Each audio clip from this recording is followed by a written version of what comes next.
Hello aspirants வணக்கம், welcome to let's learn. இந்த வீடியோவில் நம்ம இந்தியா ஓமன் ரிலேஷன்ஸ் பற்றி தான் நம்ம பார்க்க போகிறோம். இதுக்குண்டான நியூஸ் வந்து பார்த்திங்கன்னா 21 டிசம்பரில் அவைலபிளாக இருக்குது. எதனால் நியூஸில் வந்ததுன்னு பார்க்கும்போது, ஓமனுடைய சுல்தானான ஹைத்தம் பின் தாரிக் இந்தியாவுக்கு வந்துட்டு இருந்திருக்காங்க. ஸோ அது மூலமாக first state visit by an Omani ruler in 26 இயர்ஸாக வந்துட்டு நம்ம பார்த்துருப்போம். ஸோ அதனால தான் இந்தியா ஓமன் ரிலேஷன்ஸ் அப்படிங்கிறது முக்கியமாக இருக்குது. ஃபர்ஸ்ட் நம்ம எப்பவும் போல் ஓமன் பற்றின மேப் பாயிண்ட்ஸ் வந்து நம்ம பார்த்துடலாம். ஸோ ஓமன் வந்து பார்த்திங்கன்னா அதுக்கு பக்கத்துலேயே கல்ஃப் ஆஃப் ஓமன் அப்படிங்கிற ஒரு மேப் பாயிண்ட்டுமே வந்து இருக்குது. அடுத்து பார்த்திங்கன்னா ஓமனுடைய capital Muscat, Masirah island is part of Oman, gulf of Masirah அப்படிங்கிறதும் ஓமனில் தான் இருக்குது. அல் ஹனியாட் ஐலாண்ட்ஸ் இதெல்லாமே வந்து ஓமன் பக்கத்தில் இருக்குது. ஸோ ஓமன் பற்றி பார்க்கும்போது it is surrounded by United Arab Emirates, Saudi Arabia and Yemen. ஓகேங்களா? ஸோ இதுதான் வந்து basic map points. Gulf of ஓமனுக்கு மேலே ஸ்ட்ரெயிட் ஆஃப் ஹோர்முஸ் இருக்குது. ஸோ நார்த் சவுத் அரேஞ்ச் பண்ண சொல்லியிருந்தாங்கன்னா ஸ்ட்ரெயிட் ஆஃப் ஹோர்முஸ், அதுக்கு முன்னாடி Musandam peninsula, strait of Hormuz, gulf of Oman, Muscat capital, Masirah island, gulf of Masirah and Al Hallaniyat islands. ஓகேங்களா? அப்போ India Oman relations ஹிஸ்டாரிக்கலாகவே எப்படி prevail ஆயிருக்கு அப்படின்னு வந்து பார்க்கும்போது Sumerian civilisation, Harappan civilisation, so இந்த மாதிரி சிவிலைசேஷனல் டெவலப் ஆகும்போதே இந்தியா ஓமன் ரிலேஷன்ஸ் வந்து இருந்திருக்கு. Even Oman had links with India through Gujarat. ஓகேங்களா? அண்டு தமிழ்நாடோடவும் இருந்திருக்கு அலாங் தி மலபார் கோஸ்ட். ஓகேங்களா? ஏன்ஷியன் டைம்ஸுங்கும் போது சுமேரியன்ஸ், அக்காடியன்ஸ், அசீரியன்ஸ் இதெல்லாமே வந்து சிவிலைசேஷனல் குரூப்ஸ். இவங்க எல்லாமே வந்துட்டு இண்டஸ் வேலியோட ட்ரேட் ரிலேஷன்ஷிப் வச்சுருந்ததாக சொல்கிறாங்க. ஓமனுடைய ஸ்ட்ராட்டஜிக் லொக்கேஷன் வந்து பார்த்திங்கன்னா ஒரு இம்பார்ட்டன்ட் ஹப்பாக வந்து இருக்குது ஃபார் மேரிடைம் ட்ரேட். ஓகேங்களா? ஸோ அப்போ ட்ரேட் மூலமாக தான் நமக்கு சிவிலைசேஷனுமே வந்துட்டு லிங்க் ஆக ஆரம்பிச்சிச்சு. So even now India social club, யோகாவுமே வந்து அங்கே பாப்புலராக இருக்குது. நேஷ்னல் ஃபெஸ்டிவல்ஸ், டேஸ், ஈவெண்ட்ஸ் எல்லாமே வந்து அங்கேருந்து கொண்டாடிட்டு இருக்காங்க. இந்தியா அண்ட் ஓமன் வந்து டிப்ளமேட்டிக் ரிலேஷன்ஸை 1955 ஸ்டார்ட் பண்ணியிருந்திருக்காங்க. ஸோ இது வந்து பார்த்திங்கன்னா ஸ்ட்ராட்டஜிக் பார்ட்னர்ஷிப்பாக 2008 உருவெடுக்குது. ஸோ அப்போ even now India is pivotal country for Oman's diplomatic relationship. ஓகேங்களா? ஸோ அது மட்டும் இல்லாமல் ஓமன் வந்து ஜிசிசியோட மெம்பராக வந்து இருக்காங்க, கல்ஃப் கோஆப்ரேஷன் கவுன்சில். ஜிசிசியில் யார் இருக்காங்க? Qatar, UAE, Bahrain, Oman, Kuwait and Saudi Arabia வந்து இருக்காங்க. அரப் லீக்குமே it is a part of countries இந்த அரப் கல்ஃப். அதே மாதிரி இந்தியன் ஓஷன் ரிம் அசோசியேஷன்லேயும் ஓமன் வந்து மெம்பராக இருந்திருக்காங்க. So Gandhi peace prize 2019 was conferred on the late HM Sultan Qaboos for strengthening ties. So Gandhi peace prize அப்படின்னு சொல்லிட்டு வர 2019 சுல்தான் கபூஸ்க்கு வந்து கொடுத்துருந்துருக்காங்க. ஸோ அப்போ இதெல்லாமே வந்து ஒரு டிப்ளமேட்டிக் ரிலேஷன்ஸ்லாம் எப்படி இதெல்லாம் இருந்ததுன்னு சொல்லிட்டு இப்போ டிஃபென்ஸ் ரிலேஷன்ஸ் பக்கத்தில் வந்தோம்னா மேரிடைம் எக்ஸசைஸ் என்ன பேர்? Naseem Al Bahr. Military exercise it is Al Najah 4. Air exercise வந்து பார்த்திங்கன்னா ஈஸ்டர்ன் பிரிட்ஜ் 6 அப்படின்னு வந்து சொல்கிறாங்க. இந்தியா ஓமனுடைய டிஃபென்ஸ் ரிலேஷன்ஸ். அது மட்டும் இல்லாமல் டிஃபென்ஸ் என்கேஜ்மெண்ட்டை இன்னும் கொஞ்சம் அதிகப்படுத்தணும் அப்படிங்கிறதுக்காகவே ஜாயின்ட் மிலிட்ரி கோஆப்ரேஷன் கமிட்டின்னு ஒன்று இருக்குது. அதே மாதிரி 2019 பர்ஷியன் கல்ஃப் கிரைசிஸ் அப்படின்னு ஒன்று நடந்துச்சு. ஸோ அப்போ வந்து பார்த்திங்கன்னா இந்தியன் நேவி ஆப்ரேஷன் சங்கல்ப் அப்படிங்கிற ஒன்று லான்ச் பண்ணி இந்த கோஸ்ட் ஆஃப் ஓமன் இருக்கும் இல்லையா, ஸோ அந்த வழியாக வரக்கூடிய இந்தியன் ஃப்ளாக்டு ஷிப்ஸை ப்ராப்பர் மூமெண்ட்டுக்கு ஏற்படுத்திட்டு வந்தாங்க.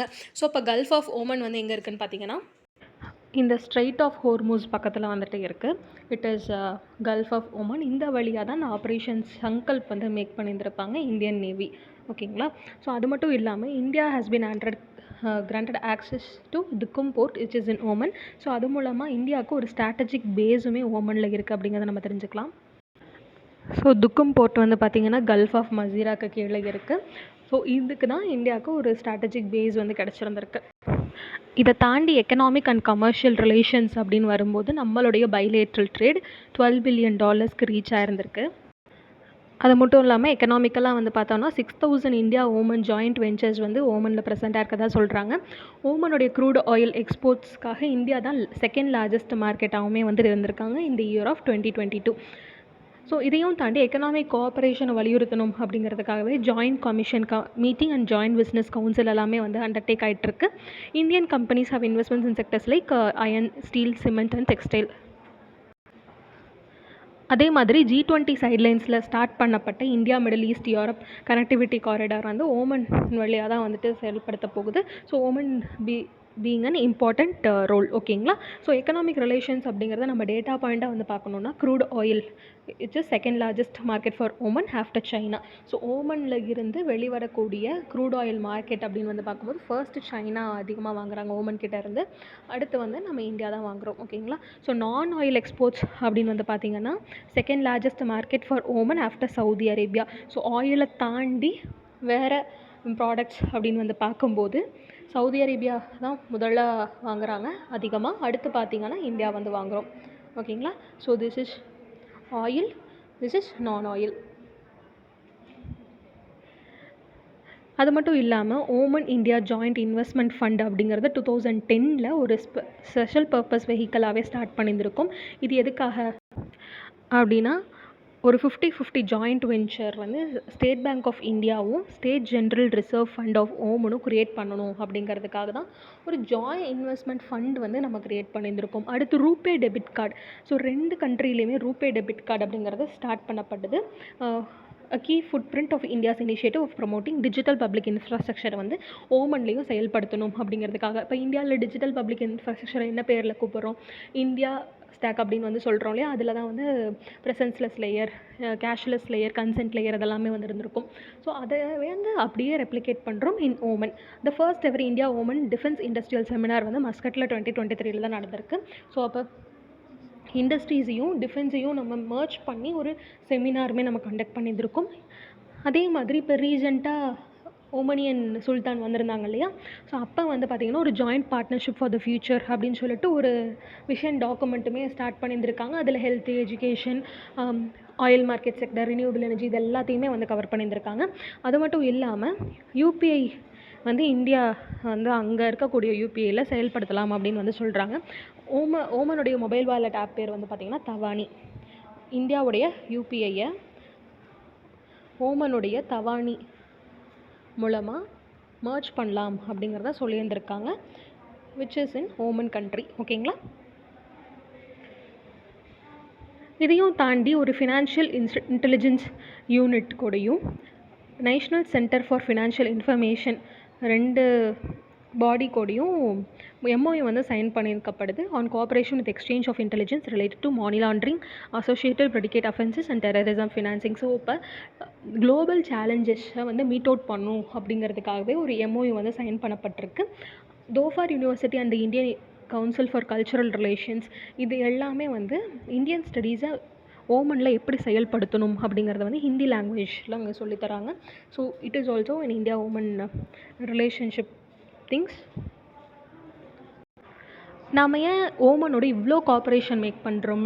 டிஃபென்ஸையும் தாண்டி எக்கனாமிக்கலி அண்ட் கமர்ஷியல் அப்படின்னு வந்து பார்த்தோன்னா இம்போர்ட்ஸ் எக்ஸ்போர்ட்ஸ் வந்து நிறையா இருக்குது. So imports from India to Oman அப்படின்னு வந்து ஃப்ரம் ஓமன் அப்படின்னு வந்து பார்த்திங்கன்னா rices, spices, textiles, cloth and wood for ship building. Export to India அப்படின்னு வந்து பார்க்கும்போது dates, dye roots, Oman exports to India அப்படின்னு வந்து பார்த்திங்கன்னா அங்கேருந்து dates, pearls, shark fins, almonds, herbal medicine இதெல்லாமே வந்து வருது. இதுதான் அந்த நான் ஆயில் எக்ஸ்போர்ட்ஸ் ஆஃப் ஓமன் அப்படின்னு பார்த்தோம் இல்லையா? ஸோ அதோடைய சிக்னிஃபிகண்ட் ப்ராடக்ட்ஸ். அப்போ ஏன் வந்து இவ்வளோ நல்லா ஸ்ட்ராங்காக இருந்தும் இந்தியா ஓமன் ரிலேஷன்ஷிப்பில் சேலஞ்சஸ் இருக்குது? அது என்னென்னலாம் சேலஞ்சஸ் அப்படின்னு வந்து பார்த்திங்கன்னா first geopolitical dynamics. So Oman is located in gulf country, it is a part of Arab League அப்படிங்கிறத நம்ம பார்த்துருந்தோம் இல்லையா? ஸோ அப்போ அங்கே இருக்கக்கூடிய மொத்த லேண்ட்ஸ்கேப்பையும் ரிஃப்ளெக்ட் பண்ணுற மாதிரி தான் ஓமனியன் கவர்மெண்ட் மெக்கானிசமாக இருந்துகிட்ருக்கு. ஸோ அப்போ வந்து பார்த்திங்கன்னா இந்தியாவோட good relations with Israel can pose challenges to the stability of India Oman relations. So அங்கே அரப் நேஷன்ஸ்லேயுமே வந்து பார்த்திங்கன்னா ஒரு விதமான போலரைசேஷன் வந்து இருந்திருக்கும். ஸோ அப்போ நம்ம ஒரு கண்ட்ரியோட அஃபினிட்டியாக இருந்தோம்னா இன்னொரு கண்ட்ரிக்கு வந்துட்டு அது ஹார்ம்ஃபுல்லாக தான் இருக்கிற மாதிரி இருக்கும். நெக்ஸ்ட்டு வந்து பார்த்திங்கன்னா அதர் நேஷன்ஸ் எடுக்கக்கூடிய மூவ்ஸ். இப்போ கல்ஃப் கண்ட்ரீஸ் அப்படின்னு வந்து பார்க்கும்போது யூஎஸுமே சில ஸ்ட்ராட்டஜிக் டாமினன்ஸ் ஏற்படுத்திக்கிட்டு இருக்காங்க, சைனாவுமே ஸ்ட்ராட்டஜிக் டாமினன்ஸ் வந்து ஏற்படுத்திகிட்டு இருக்காங்க. ஸோ அப்போ இந்த மீன் டைம் இந்தியாவுமே வந்துட்டு நிறைய இனிஷியேட்டிவ்ஸ் வந்து எடுக்கிறது வந்து ஒரு காம்படிட்டிவ் ஸ்பியருக்கு கொண்டு வருது. ஓகேங்களா? ஸோ அடுத்து எக்கனாமிக் வெல்னரபிலிட்டி அப்படின்னு வந்து பார்த்திங்கன்னா ஆயில் ப்ரைஸஸ் தான் ப்ரிடாமினன்ட் எக்ஸ்போர்ட்ஸாக வந்து இருந்திருக்கு. ஸோ அப்போ ஆயில் ப்ரைஸஸ் அப்படின்னு வந்து பார்க்கும்போது it is subjected to more fluctuations. So அதனால் இந்தியாவோட energy security and economic interest எல்லாமே வந்து பாதிக்கப்படுதுன்னு சொல்கிறாங்க. Security concerns because terrorism, piracy and maritime security இது எல்லாமே வந்து ஓமன், ஏமன் அந்த மேரிடைம் ரீஜனில் தான் ஏற்படுத்திகிட்ருக்கு. ஸோ அதுவுமே வந்து ஒரு சிக்னிஃபிகண்ட் சேலஞ்ச். போர்ட் ஆக்சஸ் சென்சிவிட்டிஸ் என்ன தான் வந்து போர்ட் ஆஃப் டுக்கும்க்கு நமக்கு ஆக்சஸ் கிடச்சிருந்தாலுமே நிறையா போர்ட்ஸ் வந்து இந்த கல்ஃப் ஏரியாஸில் ஆக்சஸ்ன்னு வந்து பார்த்திங்கன்னா சைனாக்கும் யூஎஸ்க்கும் தான் அதிகமாக இருக்குது. ஸோ இப்போ இந்தியாவுக்குன்னு பார்க்கும்போது இன்னுமே அதிகமான ஆக்சஸ் வந்து வேணும் அப்படிங்கிறதும் சொல்கிறாங்க. ஸோ இது எல்லாத்தையும் எப்படி நம்ம சால்வ் பண்ண முடியும் அப்படின்னு வந்து பார்த்திங்கன்னா இன்னுமே நல்லா டிப்ளமசி ரிலேஷன்ஸை நம்ம டெவலப் பண்ணணும். ஆல்ரெடி இருக்கக்கூடிய எம்ஓஇஸை வந்து ஸ்ட்ரென்தன் பண்ணணும். இண்டஸ்ட்ரியல் டிஃபென்ஸ் செமினார் மாதிரி வந்து நிறையா கொலாபரேஷன் வந்து நடந்துக்கிட்டு இருக்கணும். ஸோ இதெல்லாமே பண்ணுறது மூலமாக இந்தியா ஓமன் ரிலேஷன்ஸ் வந்து நல்லா ஃப்ளரிஷ் ஆகிறதுக்கு வாய்ப்புகள் இருக்குது. ஸோ இதோட இந்த வீடியோ கம்ப்ளீட் ஆகுது. Thank you for your support. ஏதாவது இஷ்யூஸ் இருந்தாலும் சஜஷன்ஸ் இருந்தாலும் கமெண்ட் செக்ஷனில் மென்ஷன் பண்ணுங்கள். இந்த வீடியோ யூஸ்ஃபுல்லாக இருந்தால் நம்ம சேனலுக்கு சப்ஸ்கிரைப் பண்ணி நம்ம வீடியோஸ் எல்லாம் ஷேர் பண்ணுங்கள். So thank you once again. Keep learning, happy learning. Thank you.